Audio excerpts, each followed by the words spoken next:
SJ hid her identity as Vipa, a fighter pilot with 7 confirmed kills, for 12 years, while flying commercial airlines when her co-pilot went down and the F-22 Raptors went into a deadly crisis over Denver. Her secret military skills saved lives and ultimately made her legendary battle cry known worldwide. Before you see the full story, comment below which country you're watching from. Don't forget to subscribe. Mayor Johnson adjusted her uniform tie as she walked through the busy terminal at Chicago O'Hare International Airport. At 38, she exuded the quiet confidence of someone who had seen things most people could never imagine. To everyone around her, though, she was just another airline pilot heading out on another routine flight. "Good morning, Captain Johnson," First Officer Jake Thompson called as he approached the gate, ready for another exciting flight to Denver. Maja smiled politely. "Always ready, Jake. What's the weather like?" "Clear skies. The entire route should be a smooth flight." If only he knew, Maja thought to herself. 12 years ago, clear skies meant something completely different to her. It meant perfect conditions for dogfights. It meant hunting enemy fighters at 30,000 feet. It meant being the hunter instead of the hunted. But Jake didn't know any of that. None of her colleagues did. To them, Maja was simply a competent pilot who had earned her captain's stripes through the usual civilian channels. They saw her superb flying skills, her calm under pressure, and her prowess in difficult situations. What they didn't see was the top-secret training that made those skills possible in the first place. They didn't know about the 7 confirmed kills that had earned her the call sign Vipa. They had no idea that the woman walking beside them had once been one of the world's most feared fighter pilots. Maja had worked hard to keep it that way. For 12 years, she led a double life. By day, she was Captain Johnson on a United Airlines flight 447. At night, she was haunted by memories of missions she could never talk about, of victories she never got to celebrate, and losses she never got to truly mourn. Passengers were already beginning to board when Maya and Jake reached the plane. Boeing 77, registration number N784, UA 280, souls aboard for a routine 3-hour flight to Denver. Maya performed her usual walk-around inspection, checking every detail with the precision that had once meant the difference between life and death in combat. Everything was fine, Captain Jake reported as they settled into the cockpit. Weather perfect. Flight plan filed. All systems green. Maya nodded and went through the pre-flight checklist. Her hands moved over the controls with practiced efficiency. Muscle memory from thousands of hours in both military and civilian aircraft. The Boeing's cockpit was spacious and comfortable compared to the cramped F-16 Fighting Falcon, but Maya sometimes missed the raw power and maneuverability of her old one. Fighter jets.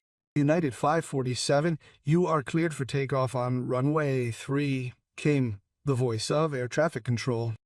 Cleared for takeoff runway 22L, United 7, replied Maja, pushing the throttles forward. The mighty engines revved up and the plane began to move down the runway. As they lifted off into the clear Chicago sky, Maja felt the familiar thrill of flight. It never got old. That moment when tons of metal defied gravity and rose into the sky. But this particular flight would be completely unlike any of the 12 years' worth of flights she'd previously taken. They were cruising at 35,000 feet, somewhere above the cornfields of Nebraska, when suddenly everything went wrong. In the midst of checking Denver's approach procedures, Maja heard a sound that sent shivers down her spine and froze the blood in her veins. One could hear Jake's gasping for air, followed immediately by the loud, dull thud of his body slamming against the control panel. "Jake," Maja called, reaching over to check his pulse. His skin was pale and clammy, his breathing shallow and irregular. Classic signs of a heart attack. At 90, Jake was still young for this condition, but Maja had seen enough medical emergencies to recognize the symptoms. She immediately pressed the button for the flight attendants. "Here, Captain Johnson. I need a flight attendant in the cockpit immediately. We have a medical emergency." Within seconds, Susan, the lead flight attendant, appeared. Her eyes widened as she took in Jake's condition. Oh my God, he's alive, but unconscious. Possible heart attack. I need you to get him out of here and see if there's a doctor on board. Also, please make an announcement to let the passengers know if there are any pilots who can help. Captain Maya was immediately working the radio, while Susan and another flight attendant carefully moved Jake's unconscious body out of the cockpit. Denver Center, United 447, we have a medical emergency on board. Requesting priority clearance to the nearest suitable airport, United 457, Denver Center. State the nature of the emergency. First officer incapacitated. Possible heart attack. One pilot operation. 240 people on board. There was a brief pause before the aircraft responded. United 41, understood. One pilot operation, Denver International, is 120 miles away. We can brief them directly if you can proceed. Maja was calculating fuel range and approach procedures when Susan returned with troubling news. Captain, we have a doctor on board. She is with her first officer now, but there are no other airline pilots among the passengers. There is a private pilot, but he is only certified to fly single-engine aircraft. This was exactly the situation Maja had been trying to avoid for the past 12 years. Flying a Boeing 7 BC-7 was normally a two-person operation. Although she could land the aircraft by herself, the workload would be enormous. Every checklist, every radio call, every approach procedure would have to be her own. Okay, Maja said, trying to project calm confidence. Tell the passengers that we're dealing with a minor medical issue and will land in Denver as planned. Try to keep them calm. Just as Susan exited the cockpit, Maja initiated the preparations necessary for a single-pilot approach. She programmed the autopilot for the approach to Denver, ran through emergency checklists, and mentally visualized every step of the landing procedure. This is where her old training would come in handy, even if no one knew it. Just as she was commencing her descent, the situation unexpectedly became infinitely more complicated. United Fawn 7, Denver Center. Please be advised that we are currently tracking an aircraft which has transmitted a 7500 emergency code. Its position is approximately 50 nautical miles northeast of yours, and it is heading toward Denver airspace. All commercial traffic is being diverted from the area. Maya's blood ran cold. A hijacking was universally signified by the aviation code 7500. A nearby aircraft indicated that it had been taken over by hostile forces. Post-September 9th, that only meant one thing. The distinct possibility of a terrorist attack. Denver Center, United 447, understood. Aircraft squawking 7,000, 5,000 detected on our radar. I request a turn away from that traffic. United Airlines Flight 4 will turn left to a heading of 180 degrees. Commence your descent to flight level 280. Airspace clearance is in progress. Please note that military units are being used for interception. And military units, meaning fighter jets, very likely F-22 Raptors from the Air National Guard based at Buckley Air Force Base, sent a shiver down my spine. It was a feeling completely unrelated to the altitude.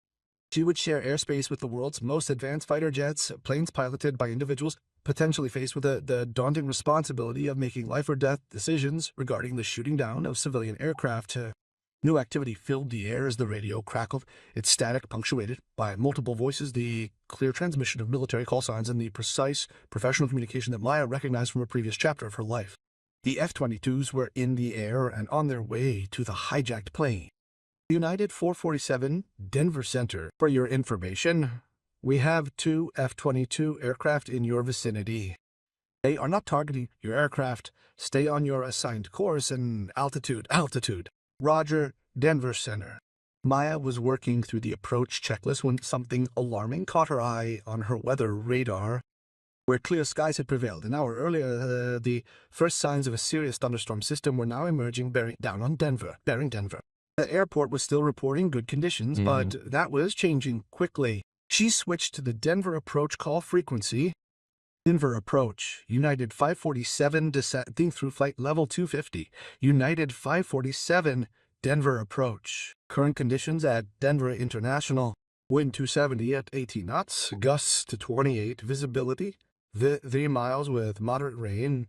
Cloud cover broken 800 feet, bay none. Please report if you will accept an ILS flight to runway 26, low cloud cover, gusty crosswinds, and decreasing visibility. Maja had landed in worse conditions during her military career, but never in a Boeing 77 with nearly 300 passengers and no co-pilot. The approach would require all her skills and experience. Denver approach, United Flight 7, I need to brief the approach, Gina. Also, this is a one-pilot call due to the first officer being incapacitated. There was a pause on the radio. Then another voice came on. United 447, this is Denver Approach Supervisor. We are ready to provide any assistance you may need. Emergency equipment can be provided and we will maintain additional clearance from other traffic. Thank you, Denver. Maja was preparing for the approach when the radio blew up with urgent military messages. The F-2s had intercepted the hijacked aircraft and the situation was deteriorating rapidly. Viper Flight, this is Denver Center. Unidentified aircraft is not responding to radio calls and has descended to 15,000 feet. Continues to approach the Denver metro area. His head shot up at the call sign, Viper Flight. It had been 12 years since she had heard that term applied to anyone else. In her world, there had only been one woman, and that was her. She heard it from other pilots like strangers calling her own name, Deem. She forced herself to focus on her own approach. The weather was getting worse by the minute, and she was still 20 miles from the airport. The Boeing was fully fueled, the crosswinds were increasing, and her options were running out. Then it all fell apart. Denver approach, United 47, I have a fire indication on engine number 2. Engine. Start the engine fire checklist. The red warning light on her instrument panel was unmistakable.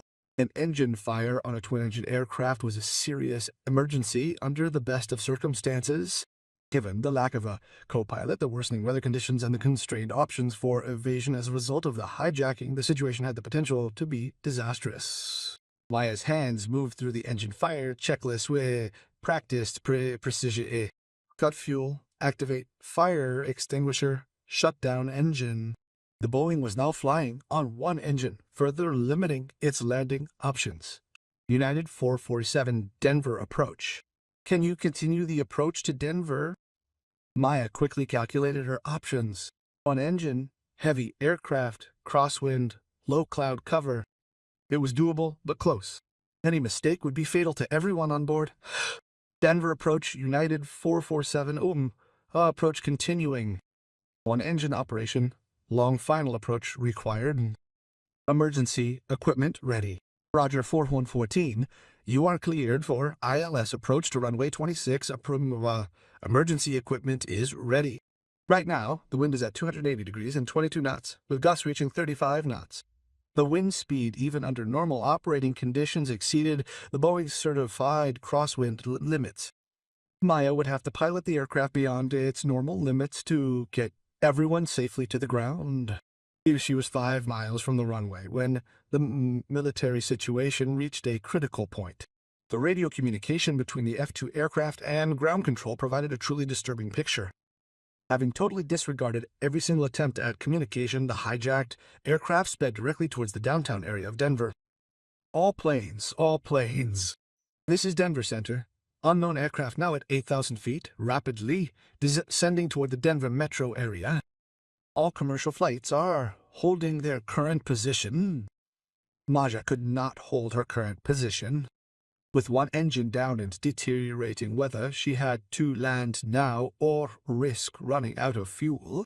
She was determined to make the approach.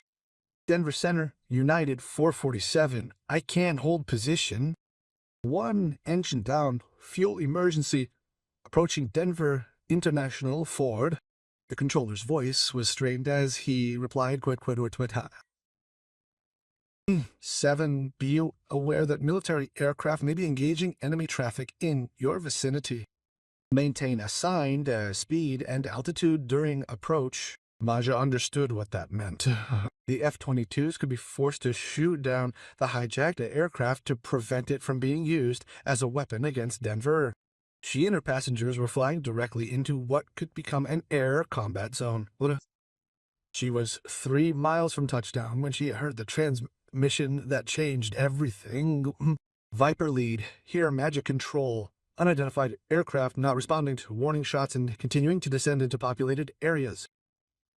You are cleared for engagement. Magic control, Viper lead, Fox 3. The matter-of-fact language could not hide what had just happened. The F-2 had just fired an air-to-air missile at the hijacked aircraft. A life-and-death struggle was taking place in the skies above Denver. The plane was on final approach, battling crosswinds and rain as the explosion lit up the sky ahead of her. The hijacked plane was destroyed, but the danger was not over. Debris from the explosion fell through the clouds, and Maja had to fly around it while maintaining her approach course. The runway lights appeared through the dim light, and Maja began the most challenging landing of her civilian career. One engine, maximum crosswinds, heavy weight, and falling debris. This demanding situation required every skill she had learned during her rigorous military training, skills that remained completely unknown to her colleagues. She touched down hard but surely, using every foot of the runway to bring the Boeing to a halt. Fire engines and ambulances surrounded the plane once it had come to a stop. The passengers would never discover how close they actually were to a terrible disaster. Having deactivated the last engine, Maja proceeded to complete her post-flight checklist. Her hands were shaking slightly with adrenaline, but she had gotten everyone down to the ground alive. Jake was already being taken to the hospital by paramedics, and the passengers were being evacuated as a precaution due to the engine fire. Just as she was about to finish her paperwork, a knock at the cockpit door interrupted her concentration.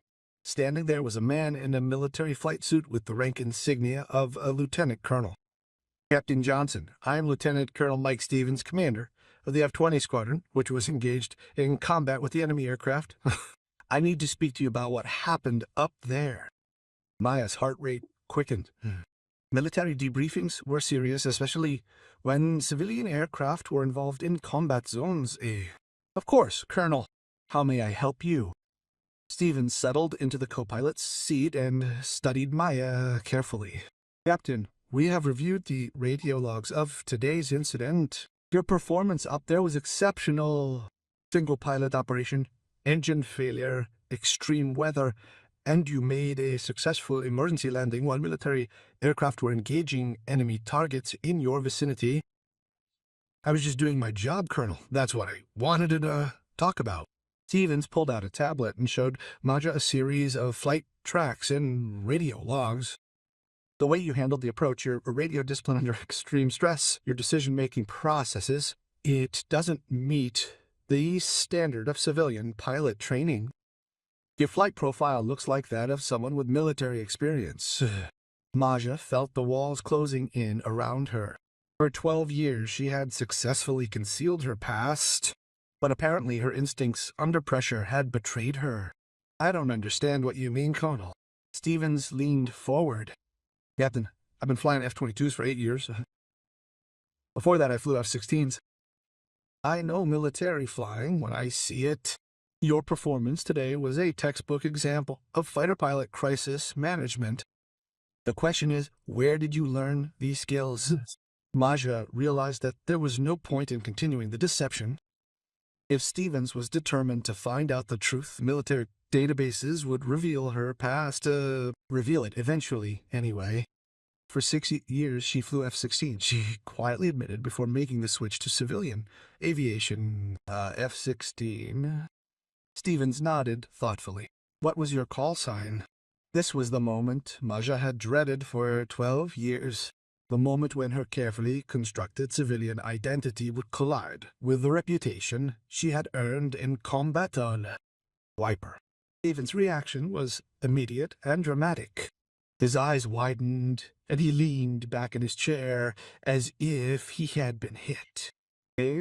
When in Captain Mayor Viper Johnson's 7 confirmed kills during Operation Desert Storm, the Viper that shot down 3 enemy aircraft in a single engagement over Baghdad. That was a long time ago, Colonel Halliga. Stevens interrupted himself and caught himself. I'm sorry, Captain, but they're a legend. Every fighter pilot in the Air Force knows Vipers. They're still teaching their tactics at the fighter weapons school today. They are the pilot who developed the Viper Weave defensive maneuver that saved dozens of lives in combat. Maja felt exposed and vulnerable. For 12 years, she had been just another airline pilot. Now she was being recognized for accomplishments she had tried to forget. Colonel, I would appreciate it if you could keep this information confidential. I left military aviation for personal reasons and worked hard to build a civilian career. Yeah. Stevens was silent for a long moment, processing what he had learned. Captain, may I ask why you left? Oh, you were on the verge of promotion to major, possibly even wing commander. Why would you give up one of the most prestigious careers in military aviation to fly airliners? The question Maja never wanted to answer hung in the air between them. The real reason she had left the military was something she had never spoken to anyone about. In a quiet voice, she reported, I've lost my wingman. Captain Jennifer Walsh, call, sign Falcon. We were flying combat air patrols over northern Iraq when we encountered enemy aircraft. I made a tactical decision that led to their deaths. I was cleared of any wrongdoing, but I could not bear the responsibility of deciding the life and death of other pilots. Stevens nodded, understandingly. Fighter pilots all lived with the knowledge that their decisions could mean the difference between life and death, not only for themselves, but for their wingmen and the people they were supposed to protect. I am sorry for their loss, Captain. Falcon's sacrifice was not in vain. The mission they both flew that day prevented enemy aircraft from attacking a refugee convoy. They saved hundreds of civilian lives at the cost of my best friends. They sat in silence for several minutes, 2 pilots who understood the weight of command and the burden of survival. Finally, Stevens spoke again. Captain, what you did today saved 28 lives. Como boves. You turned a disastrous situation into a successful outcome through superior flying skills and decision-making. That's something no civilian pilot could have accomplished. Maybe. There's no maybe. Civilian pilots who've experienced single-engine emergencies have debriefed me, and not a single one among them managed the situation with the level of precision you displayed today. Your military training made all the difference. Stevens gathered his tablet and prepared to move in. Captain, I want you to know that what happened up there today reminded me why I became a fighter pilot in the first place. To protect people like these passengers from dangers they never saw coming. Amina, today you demonstrated these skills which you have acquired through years of relentless training and extensive combat experience. After he left, Mia sat alone in the cockpit of the Boeing 7 DC-7, surrounded by the familiar sounds of the ground and airport operations. For the first time in 12 years, someone knew who she really was. The carefully constructed wall between her military past and her civilian life had been breached. Her phone vibrated with a message. It was Susan, the flight attendant. Captain, I just wanted to tell you that Jake is stable and expected to make a full recovery. The doctor said they saved his life by getting him medical attention so quickly. And the passengers wanted me to tell them that they were heroes. What they did up there was incredible. Maja smiled sadly. If only Susan knew the whole story, and any of them knew that the woman who had safely guided her through one of the most dangerous situations in civilian aviation was once known as one of the world's deadliest fighter pilots. She packed her flight bag and prepared to exit the plane. The follow-up would take days, possibly weeks. There would be interviews with the FAA, the airline, and probably more military personnel. Her secret was out, at least to a small circle of people who would understand its significance. Maja walked slowly through the busy terminal, reflecting thoughtfully on the events of the day. 12 years she'd tried masquerading as someone she was not. She had hidden her skills, her experience, and her accomplishments in order to live a normal life. The events of today, however, had made it clear that it is impossible to completely escape the inherent nature of oneself or the training one has received. The other passengers on Flight 447 had gathered at a nearby gate waiting for a replacement plane to continue their journey to Denver. As Maja walked by, several of them recognized her and began to applaud. Word had spread among them that their captain had acted exceptionally well during the emergency. "Thank you, Captain Johnson," an elderly man exclaimed with tears in his eyes. "You saved all of our lives today." Maja nodded politely and continued on her way, but his words stayed with her. She had saved lives today, just as she had in her military career. The methods were different, but the mission remained the same: protect people from harm. Her phone rang as she reached the parking garage. The caller ID showed her superior's name. "Maja, this is Chief Pilot Richardson. I just received the preliminary report on today's incident." "Oldrich, are you okay?" "I'm okay. Just tired." "Maja, I've been flying for 30 years, and I've never seen anything like what you did today. A pilot operation, engine failure, severe weather, and you brought the plane in like you'd practiced this scenario for years. Where did you learn to fly like that?" Another moment of truth, another decision about how much of yourself you should reveal. "I had additional training before I joined the airline, Chief." "Well, whatever training that was, it saved many lives today. The company would like to recognize your extraordinary performance. There will be a ceremony, probably some media attention. You will be famous." Famous? That was exactly what Maja had been trying to avoid for 12 years. Fame meant control, and control meant that her military past would finally come to light. The career she had built as a regular airline pilot would soon end. "Chief, I would rather keep quiet. I was just doing my job."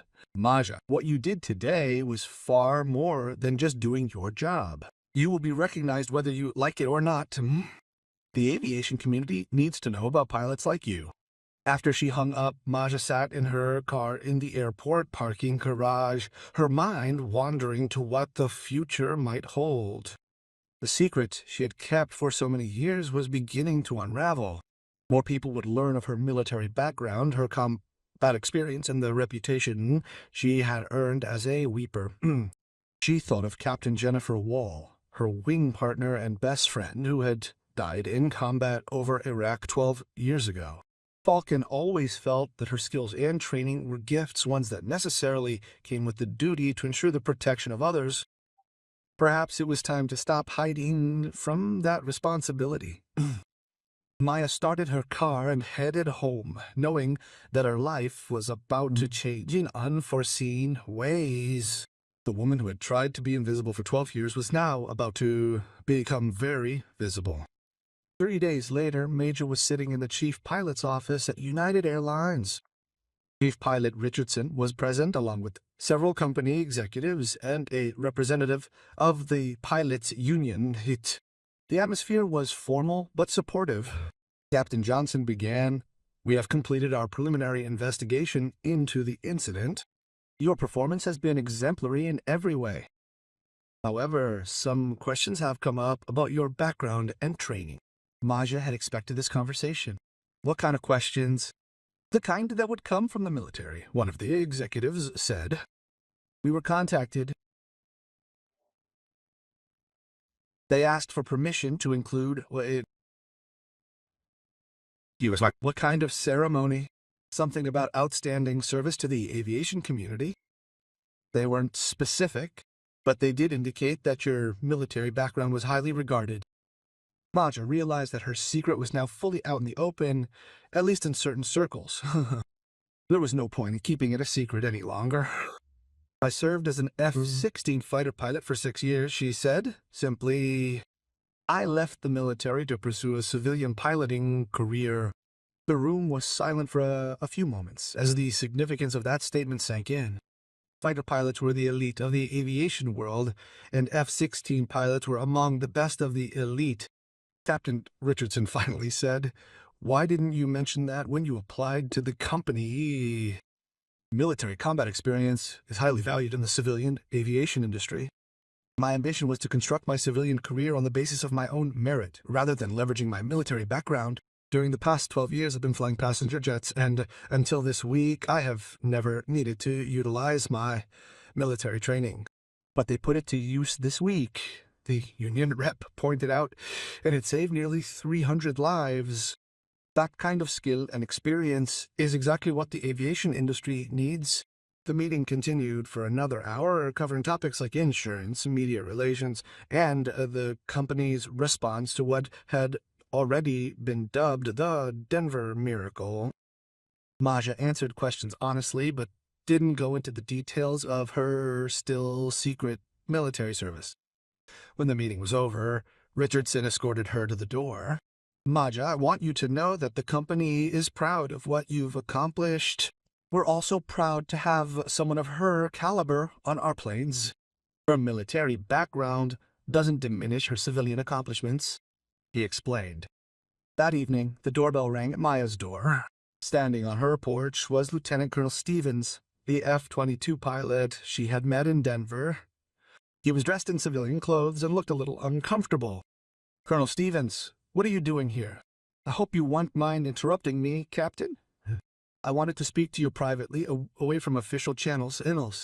Maja invited him in and offered him coffee, which he gratefully accepted. Two combat-tested warriors, finding themselves in their living room during peacetime, tried to find some common ground amidst the quiet. Captain, I've been thinking about our conversation in Denver. As for the reason for your departure from the military and the fate of your wingman, Colonel, I'd prefer not to discuss that. Please let me finish. I've been flying fighter jets for 10 years, and I've lost friends too. Not in combat, but in training accidents due to mechanical failures, things beyond anyone's control. I understand survivor guilt. Maja remained silent, waiting to see where this conversation would lead. I've been reviewing the mission report from the day Captain Walsh was killed. During their air patrol, they detected a group of enemy combatants moving swiftly towards a convoy carrying refugees. Their tactical decision, even in the face of being outnumbered, was to fight. The pilot's wingman was shot down, but they managed to complete the mission. The refugee convoy was protected. She died because of my decision. She died because that's what fighter pilots do. We put ourselves at risk to protect others. Captain Walsh knew the risks when she got into her F-16, just like they did. Just like I do every time I fly. Her death was not her fault.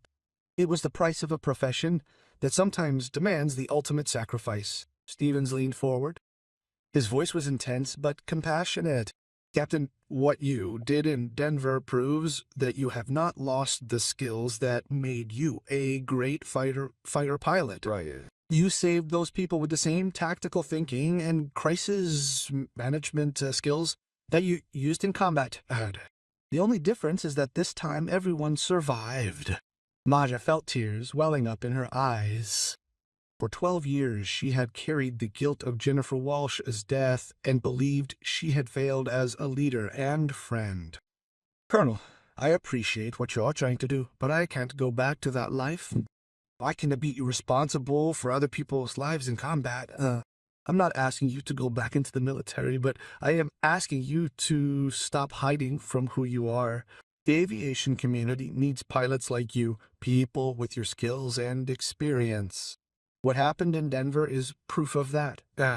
Stephen stood to leave. Captain, there will be a ceremony at the Pentagon next week. They want to recognize you for your service, both military and civilian. I hope you'll consider attending. Maja sat in her living room, all alone after his departure, contemplating the journey that had brought her to this point in time. For 12 years, she had successfully hidden her identity as a Viper, one of the most accomplished fighter pilots of her generation.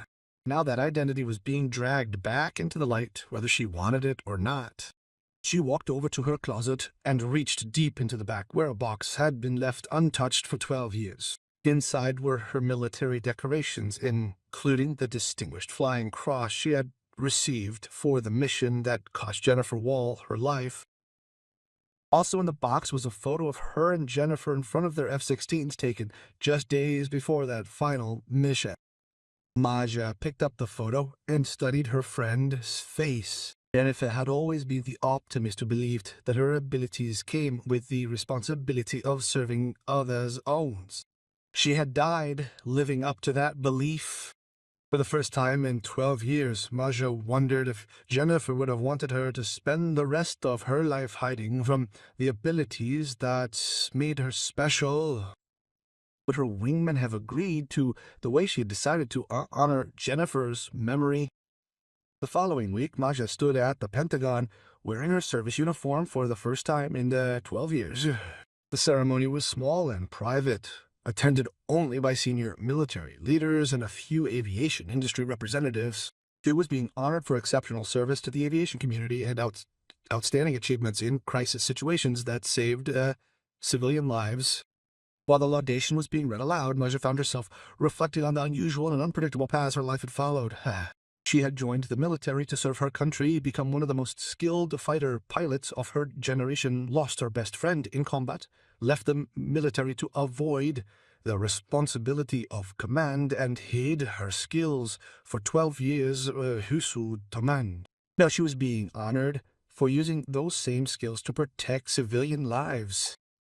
After the ceremony, she was approached by General Patricia Williams, the highest-ranking woman in the Air Force. Captain Johnson, or should I say Viper, it is an honor to finally meet you. Your reputation in the fighter pilot community is legendary. Thank you, General. However, I should mention that I am no longer Captain Johnson. I haven't held a military rank for 12 years. Once a fighter pilot, always a fighter pilot. You proved that in Denver. Tell me, what are your plans now?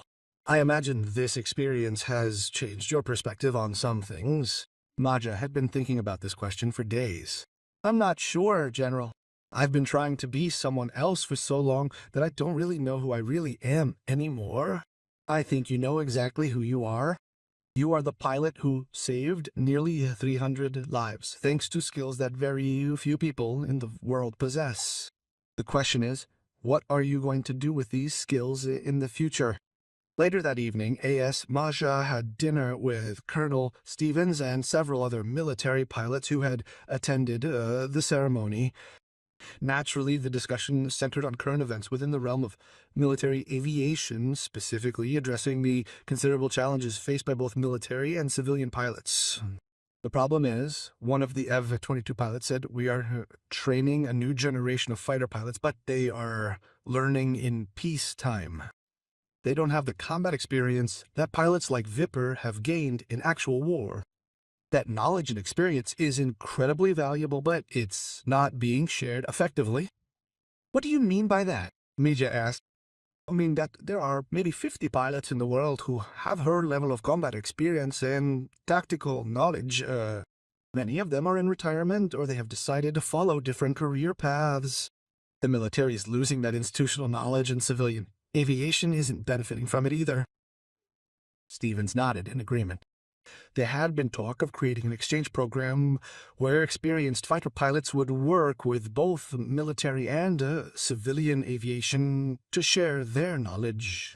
A kind of advisory role based on real-world experience to improve training and safety. Maja found the idea interesting. She would be able to leverage her experience and skills, but without the weighty responsibility of directly overseeing the lives of other pilots, a responsibility that had ultimately led to her departure from the military. Nurses out training development, safety, protocols, crisis management. In her explanation, Stevens stated that her combat experience could prove beneficial to both military and civilian aviation. Maja considered the possibility that it would honor Jennifer's memory while help others without assuming direct command responsibility. I'd have to think about it, Maya. What happened in Denver has sparked conversations at the Pentagon and the FAA. Her name is mentioned in high-level briefings. They're going to ask her to participate whether she wants to or not. What? 6 months later, Maja was standing at the Naval War College, speaking to military and civilian pilots from around the world. She had accepted a position as a senior instructor in crisis management and was using her background to train the next generation. "Your education never ceases to be relevant," she told her students. "The skills you learn could save lives in ways you can't imagine." A young Air Force lieutenant raised her hand. "Captain, what advice would you give to pilots transitioning from the military to civilian aviation?" Maja reflected on her 12-year journey, on hiding from her abilities, and on the events that had brought her back to herself. Don't hide from who you are. Your military training is a gift with responsibility. Whether you fly fighter jets or passenger jets, your job is to protect people.